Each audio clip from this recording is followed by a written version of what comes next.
Stasyrė Edita. Visa bažnyčia džiaugiasi kartu su jumis ir čia iškilmingai pasitinka jūs, jūsų tėvus, artimuosius, draugus, pažįstamus. Šiandien jūs visokio gyvenimo davėjo Dievo Tėvo akivaizdoje sudarysite sąjungą visam gyvenimui. Tai išklauso jūs Viešpats jūsų džiaugsmo dieną. Tegu remia jūs iš aukštybių, te padeda išsipildyti jūsų troškimams, tai išklauso jūsų maldas. Taigi mes čia susirinkę esame vardan Dievo, Tėvo ir Sūnaus ir Šventosios Dvasios. Viešpats su mumis. Melskimės.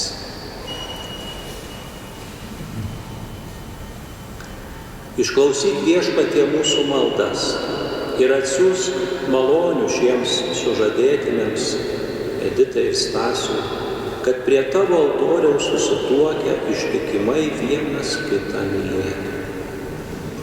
Prašome per mūsų Viešpatį Jėzų Kristų tavo Sūnų, kuris būdamas Dievas su tavimi ir šventąja dvasia, gyvena ir mus myli per amžius. Prašau sėstis ir klausytis Dievo žodžio. Kviečiu praną skaityti pirmąjį skaitinį.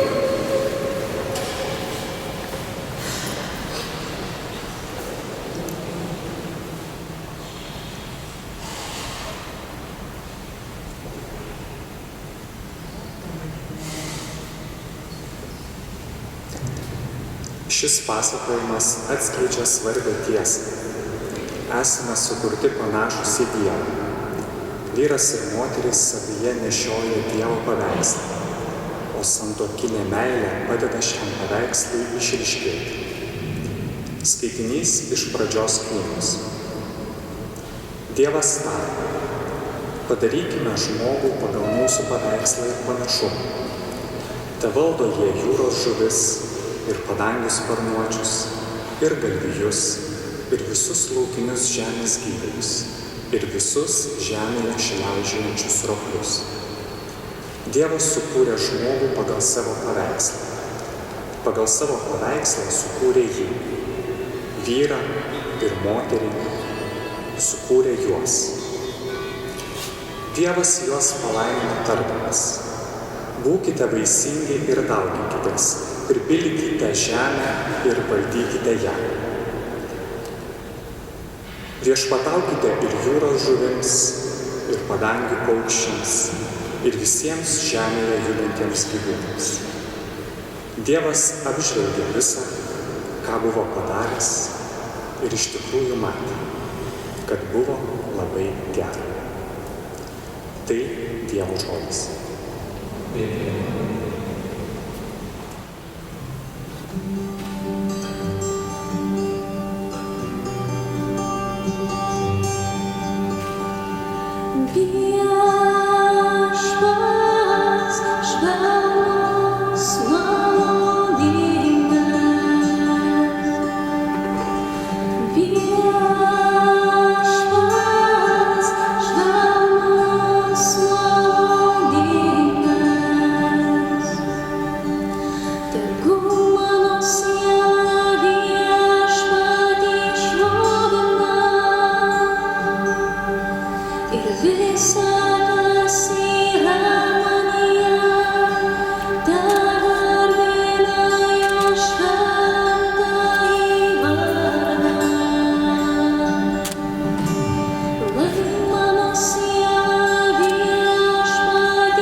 Skaitinys iš Šventojo Apaštalo Pauliaus pirmojo laiško Korintiečiams.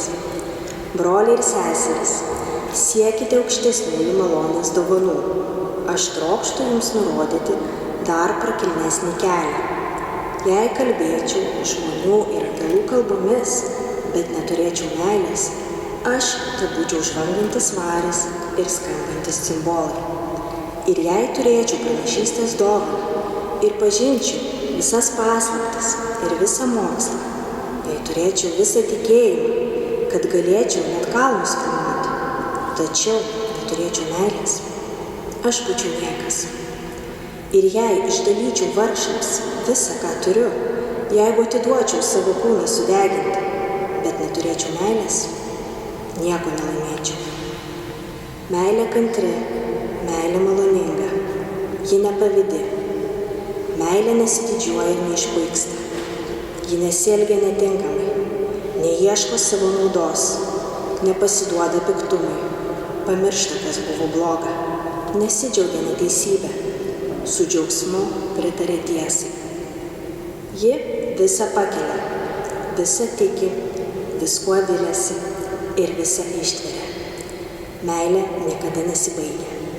Tai Dievo žodis.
Viešpats su jumis. Pasiklausykite Šventosios Evangelijos pagal Matą. Vienas iš fariziejų, įstatymų mokytojas, paklausė Jėzų: Mokytojau, koks įsakymas yra didžiausias įstatyme? Jėzus jam atsakė: Mylėk Viešpatį savo Dievą visa širdimi, visa siela ir visų protu. Tai didžiausias ir pirmasis įsakymas. Antrasis panašus į jį: mylėk savo artimą kaip save patį. Šitais dviem įsakymais remiasi visas įstatymas ir pranašai. Girdėjote Viešpaties žodį. Prašau sėstis. Štai mes antrame skaitinyje girdėjome labai gražius gilius žodžius apie meilę. Meilė niekada nesibaigia, tokie paskutiniai po skaitinio žodžiai. Ir visas skaitinys apibūdina meilės galią ir esmę. Meilė yra maloninga, ji įkvepia mus peržengti savo pačių ribas, ištiesti pagalbos ranką, paguosti, pakelti kitą. Gerumas yra širdies kalba, o pasaulyje, kuriame dažnai trūksta empatijos, jis tampa dar svarbesnis puoselėjant ilgalaikius ir visaverčius santykius. Meilė nepavydi, nesididžiuoja ir neišpuiksta. Jis skatina nusigręžti nuo savo ego ir džiaugiasi kito pasiekimais bei sėkme. Ji nesiekia konkuruoti, bet veikiau palaiko ir padrąsina. Ji kito poreikius ir laimę iškelia aukščiau už savo. Meilė nežemina kito, jis skatina elgtis su kitais pagarbiai ir oriai. Atidžiai rinkti žodžius ir kalbėti maloniai, ypač nesutarimo akimirkomis. Ji tiesia supratimo tiltus ir siekia vienybės, o ne susiskaldymą. Meilė nėra savanaudiška, Tai reiškia, kad dėl meilės reikia aukotis ir eiti į kompromisus. Meilė greitai užgydo nesusipratimų ar skaudžių žodžių padarytas žaizdas. Jis sutaiko ir skatina viską pradėti iš naujo, nes atleisdama nuoskaudą užmezga stipresnį santykį. Meilė džiaugiasi tiesa, jis siekia skaidrumo ir atvirumo ir nevengia būti pažeidžiama. Būtent santuoka yra palankiausia aplinka meilei klestėti ir gilėti. Jis sukuria saugų prieglobstį, kuriame abu asmenys gali augti, tobulėti ir tapti geriausiais savimi. Meilė pasitiki kito gerumu, tiki jo galimybėmis ir palaiko jo svajones. Tai vilties šaltinis, kuris skatina kelionę kartu, net ir susidūrus su sunkumais. Meilė atkakliai laikosi savo įsipareigojimų, net kai kelias į priekį yra sudėtingas. Todėl popiežius Pranciškus ir sako, kad santuoka, šeima visada yra artimiausia ligoninė. Pirmiausia, šioje aplinkoje, šioje erdvėje randame poilsį ir ramybę, pastiprinimą ir paguodą. Tokią meilę mums parodė Kristus.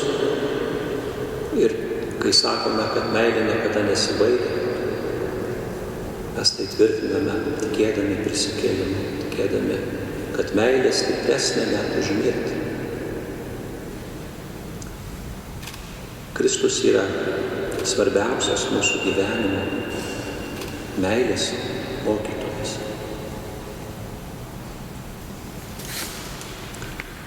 Stasy ir Edita, šiandien leidžiatės į šią šventą santuokos kelionę, todėl tegul jūsų meilė būna kantri ir maloninga, be pavydo ir puikybės. Gerbkite vienas kitą, visada siekdami gėrio kitam. Džiaukitės tiesa ir visada turėkite viltį. Tegul jūsų meilė būna vilties ir įkvėpimo švyturys visiems aplinkiniams, visiems mums čia esantiems, skleidžiantis pasauliui Kristaus meilės šviesą.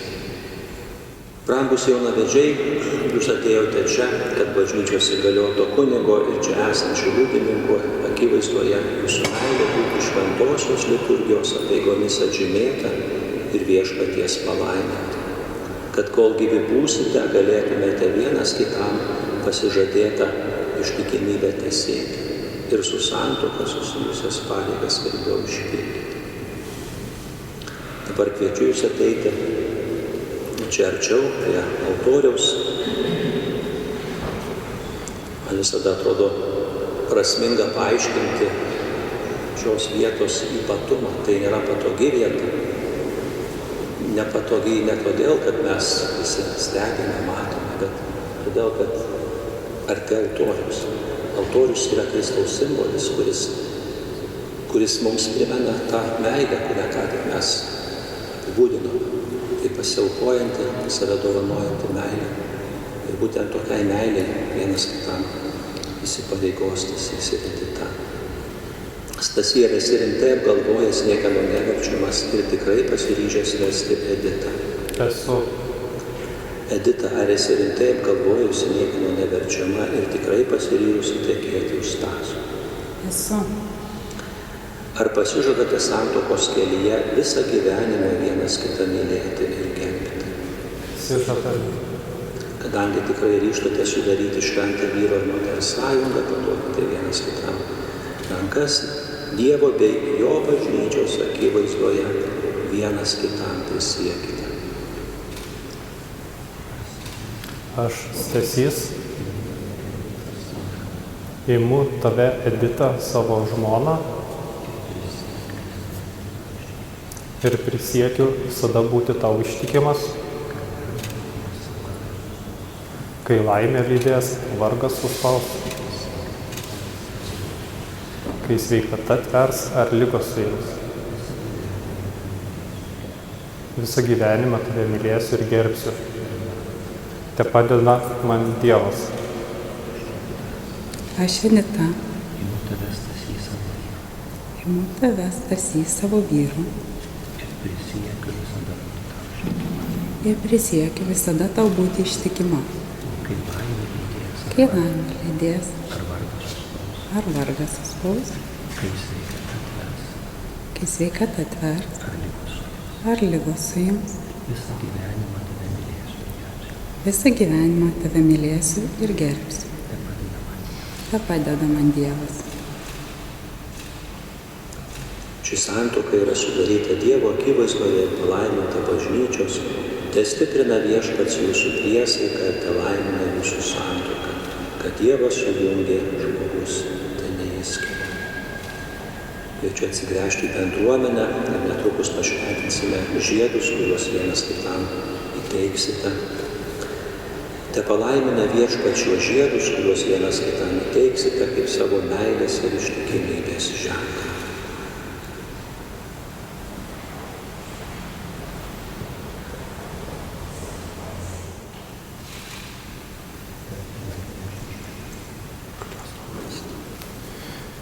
Edita, imk šį žiedą, mano meilės ir ištikimybės tau ženklą, vardan Dievo Tėvo, Sūnaus ir Šventosios Dvasios. Amen.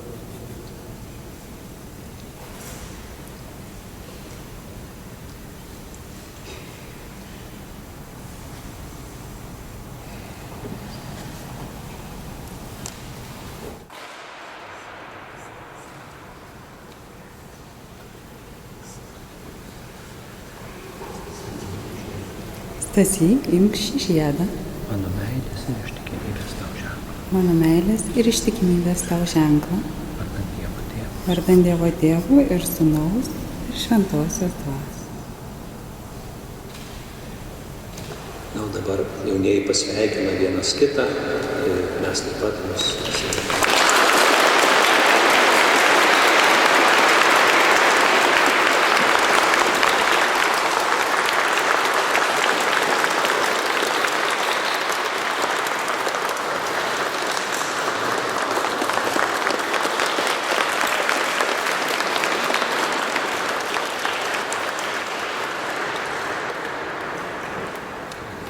Mes tęsime maldą už jaunuosius. Kviečiu Romą skaityti maldavimus, mes tikimės norėti. Pradėsiu maldą.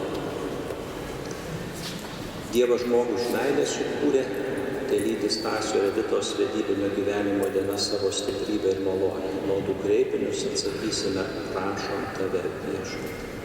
Tebūnie jaunųjų namai ir visos mūsų šeimos atviros pagalbos reikalingiems, vaišingi ir nuoširdūs. Prašom, Viešpatie. Viešpats globoja savo bažnyčią, tą šeimų šeimą. Prašom, kad atsinaujinimo pastangos paveiktų visų tikinčiųjų širdis ir mes nuolat siektume tarnauti kitiems. Prašom, Viešpatie. Viešpats suteikia savo ramybę, meldžiame, kad šeimos, žmonių bendruomenės ir tautos siektų taikos ir bendravimo. Prašom, Viešpatie.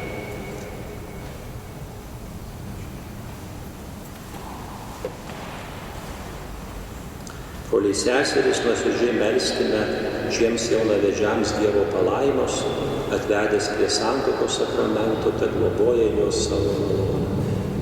Dangiškasis Tėve, viso pasaulio kūrėjai, tu sutvėrei vyrą ir moterį pagal savo paveikslą ir pažadėjai palaimą jų sąjungą. Meldžiame tave už šios jaunuosius, kurie šiandien sudaro sakramentinę santuoką. Te apgaubia Viešpatie šios tikinčiuosius, Edita ir Stasį, begalinė tavo palaima ir šventoji dvasia te palaiko jų širdžių meilę, kad jų šeima būtų laiminga ir palikuonėmis praturtintų bažnyčią. Kai bus jiems linksma, tegul tau dėkoja, kai liūdna, tau tegul guodžiasi. Su džiaugsmu te patiria tavo artumą, kuris darbe stiprina ir varge gaivina. Tegul jie viena širdimi tau tarnauja, pasaulio akyse tave liudija, o žemės kelionę laimingai pabaigę, su šiais savo draugais ir artimaisiais nueina į tavo meilės viešpatį. Prašome per Kristų mūsų viešpatį. Na ir dabar palaiminimas skirtas jauniesiems ir visiems čia esantiems, į palaiminimų teiginių žodžius atsiliepkite žodeliu amen. Tai reiškia pritariu, sutinku su tuo, kas yra sakoma.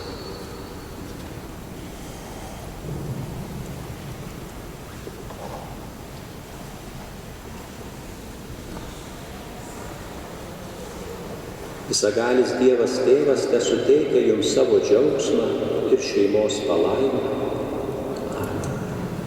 Galingasis Dievas Sūnus tebūna su jumis laimės ir vargo dieną. Dievo šventoji dvasia visada telieja į jūsų širdį savo meilę.